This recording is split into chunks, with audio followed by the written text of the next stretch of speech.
Hoje pra fazer tá funcionando mais como indicação, mas vai funcionar como review também. Eu chamo o Marcos pra me ouvir falando do review. Eu sou um espectador do canal que está na frente da câmera. É o Orelha. Orelha. Pra vocês. Hoje nós vamos falar de coisa, meu irmão, o que muitos talvez diriam ser a real continuação do primeiro homônimo e grande clássico disco do American Football. Estou falando de American Football LP 3. Sem mais delongas, vamos pro review. Eita!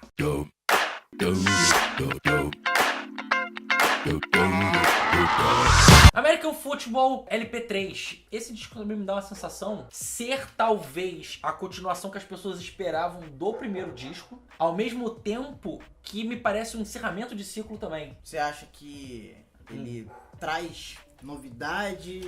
Então, vamos lá, qual é a parada? O American Football... Pra poder causar essa sensação... Acho que traz bastante. Pra quem não conhece, o American Football é uma banda de indie emo, math rock. Inclusive, esse disco deles, o primeiro American Football, é um disco lançado em 99. 99? Calma, você não sabe das coisas ainda. Foi lançado em 99, a banda acabou em 2000.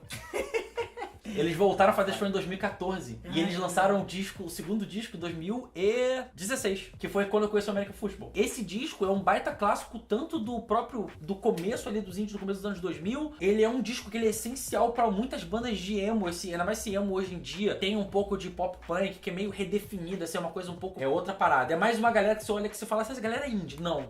Eles tocam indie, tocam emo, tocam post-rock... pop punk de um jeito diferente, é tudo meio misturado, mas é novo, sacou? Em 99, o American Football já fazia um som emo, ou não? Era, mas é muito diferente, principalmente pela temática math rock. Eu acho que ele é emo porque ele é uma música tristonha. Mas ele é uma música mais elaborada do que o emo fazia. O math rock também é uma coisa que eu não sei explicar direito, ainda acaba um programa pra isso também. O jeito de tocar, ele faz um tempo diferente do que as músicas normais. Em vez de ser 1, 2, 3, 4, ele faz tipo 1, 2, 3, 4, 5, 6, 7, 8, aí uma coisa diferente. E aí quando você ouve, você vê. O Foles faz muito isso, tipo, é umas guitarrinhas mais tons mais rapidinha, uma fritação diferente. Juntando isso, mas essa temática era mais introspectivo e tinha esse lado melancólico forte. Cara, 20 anos atrás. Eles estavam com 20 e pouquinhos anos. Voltando para o American Football 2, que foi quando eu conheci o trabalho, eu gosto muito desse disco.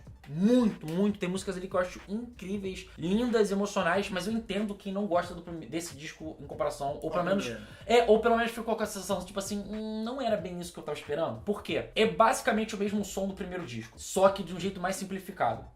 Eu tentei entender o que eles estavam fazendo ali. Muito tempo sem trabalhar, sem viver a estética da própria banda original. Muito tempo, pô, 14 anos é muito tempo, cara. 16 pra poder propriamente botar um disco na praça nova aí. Algumas letras, elas são um pouco bobas, elas são um pouco inocente demais. Mas por quê? Não só a sonoridade, mas acho que a vivência, a ideia dele foi totalmente entrar de novo no que ele era no American Football. Em 99. E algumas coisas parecem um pouco datadas. Sonoramente é mais simplificado, no sentido que eu acho que não é tão firulado quanto o começo, não é soa quanto tão transgressor. Pensando o seguinte, aqueles álbuns que a banda fica muito tempo separada, é aquele álbum de segurança, que o cara faz aquele som mais comum, que as pessoas que gostavam talvez vão achar legal, e que as pessoas que talvez nunca ouviram falar porque 14 anos é uma vida, principalmente numa época que não tinha internet ainda, uma banda que não vivia na época da internet, e aí, tipo, conhecer essa banda com um som um pouco mais acessível, eu acho que é por aí que o disco foi. Sim,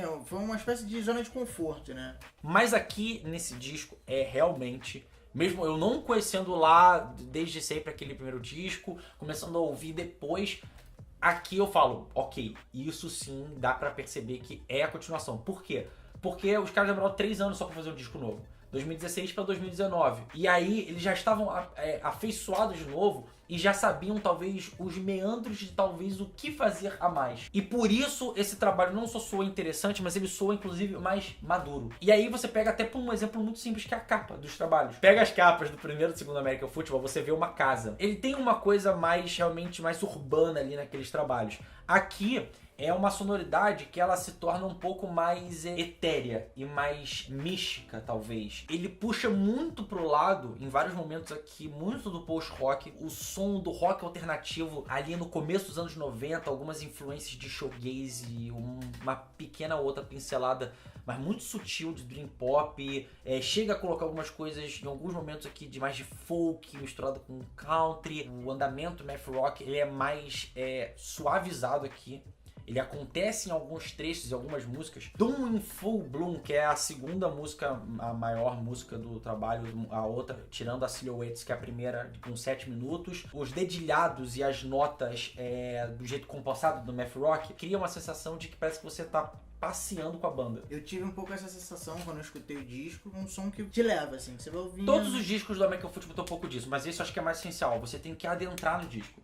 Você tem que se atmosferizar ali. Talvez não seja um disco que te pegue de cara. Parece que o lado, inclusive, emo e indie, ele me soa como se fosse um passo à frente deles. Sim, sim. Ele me soa uma coisa realmente mais condizente com caras de 40 anos que estão falando sobre relacionamento, estão falando sobre todo o âmbito familiar. Esse disco tem 3 participações de vocal. E as 3 são mulheres. Tem uma música que é a Uncomfortably Numb, que tem a participação da Hayley Williams do Paramore. Ó, que maneiro! E ela canta de um jeito que talvez eu nunca tenha visto ela cantar na minha vida, assim. É incrível, porque ela é uma cantora já fenomenal, absurda.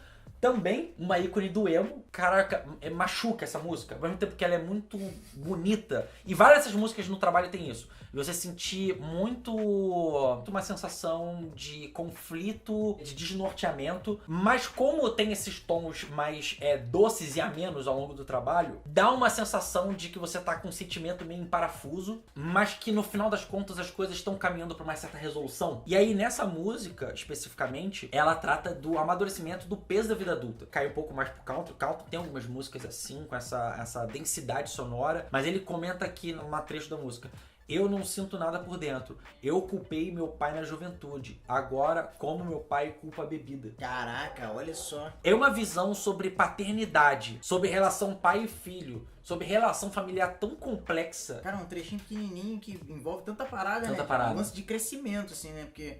quando você é adolescente, você coloca a culpa nos pais. Briga com todo mundo e, tipo, todo mundo é uma merda, ninguém te entende, ninguém Renato nada. Russo Feelings aí, né? Sim, Você culpa seus pais.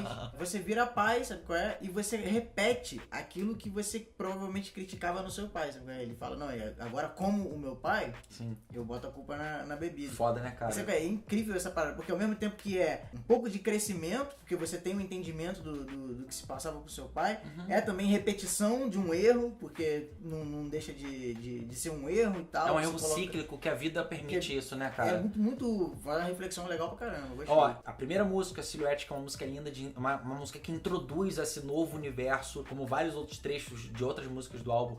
Tem um Glockenspiel, que eu não sabia que era o nome disso, que é aquele, na tradução do alemão, é jogo de sino, que é como se fosse um tecladinho, que é como se fosse uma sinetinha que você bate de ferrinho, assim, e ele dá uma sensação quase de invernal e de Natal pra parada. Desse negócio. Nesse terceiro disco, é a primeira capa onde você vê um lado externo. Ela é meio arroxeada, ou o começo do dia, de um dia bem de inverno, assim, sabe? Que é bem arroxeado, ou o final de uma tarde. Usando essa capa como referência, quando você ouve a primeira música, ela te bate muito forte, assim. Você fala assim, caraca, ela é uma canção que vai lentamente, como acontece em outras músicas de trabalho, mergulhando nesse cenário novo, elementos meio semi-orquestrais que acontecem ali. E é uma música que fala sobre a infidelidade dos amantes. Ou seja, um tema que não é fácil você dar essa dimensão de som, e esse som que ao mesmo tempo que te deixa triste, mas te deixa num acolhedor, é complexo fazer isso. E aí a segunda música do trabalho também tem uma participação, que é da Elizabeth Powell, que ela é vocalista e líder do Land of Talk, que ela é uma banda também indie ali do começo dos anos 2000, se eu não me engano. Talvez seja a música que mais me emociona no trabalho. Eu acho que ela também consegue reformar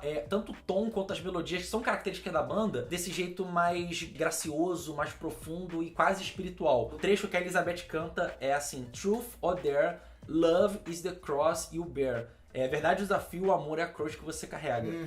Aí ela canta um trecho em francês. Meu coração está doendo, é culpa do amor.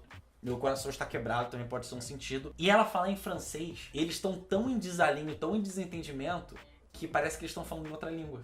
Caraca, olha que sacada. Cara, isso é muito foda, cara. Eu adoro o francês é a língua do amor, meu irmão. É, cara, é tão lindo, cara, dá vontade de chorar ouvindo essa música. Meu Deus do céu. Her Parents e Mind to Me, que é a música 4 a 7, elas me passam essa sensação de acentuamento e evolução desse indie emo mais maduro e também desses acréscimos de som. A Her Parents tem muito disso, tem um som de flauta que se mistura a uns dedilhados de piano, um coro de crianças quase angelical que tem vários pontos ali. E aí I Can Feel é a última participação com a Rachel Goswell, com uma banda que eu hoje em dia eu amo de paixão, é uma das bandas provavelmente mais importantes dos anos 90 e que é provável uma das maiores influências para esse trabalho aqui, que ela é a líder, um dos líderes do Slowdive, que é uma banda de showgaze dos anos 90. Eu já fiz review aqui no canal do último disco do Slowdive.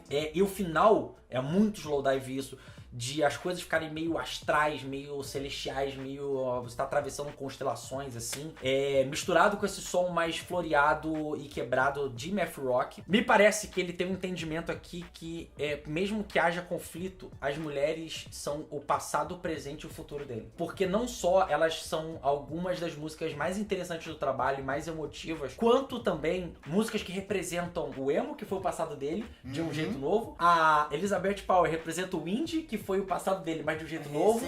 E a Rachel Goswell, ela, como sendo uma das últimas músicas do trabalho, ela representa definitivamente o passo adiante que ele está dando. Caraca, dentro de uma nova sonoridade. Então eu achei isso de uma sacada muito boa e de muita sutileza. E você vai dar nota pra esse disco? Óbvio, nota 8 que eu vou dar pra esse disco. Qualquer pessoa vai gostar dele, vai se sentir tocado. American Football, tomara que realmente não demore mais muito tempo pra fazer outro disco. Ouçam American Football, não façam diferente de mim, que eu ainda ouvi muito pouco. Mas gostou do que ouviu? Gostei do que eu ouvi. Mesmo não sendo sua praia, inclusive. Não é minha praia. Mas aí depois desse review, depois de tudo que eu falei, faz mais sentido. E é outro olhar. E aí, se você gostou tanto quanto o Marcos, você vai chegar, fazer o quê? Vai curtir, vai compartilhar, vai comentar aqui embaixo. Então foi isso, esse foi o programinha, aquele beijo, aquele abraço. Aquele tchau. Eita, Jesus!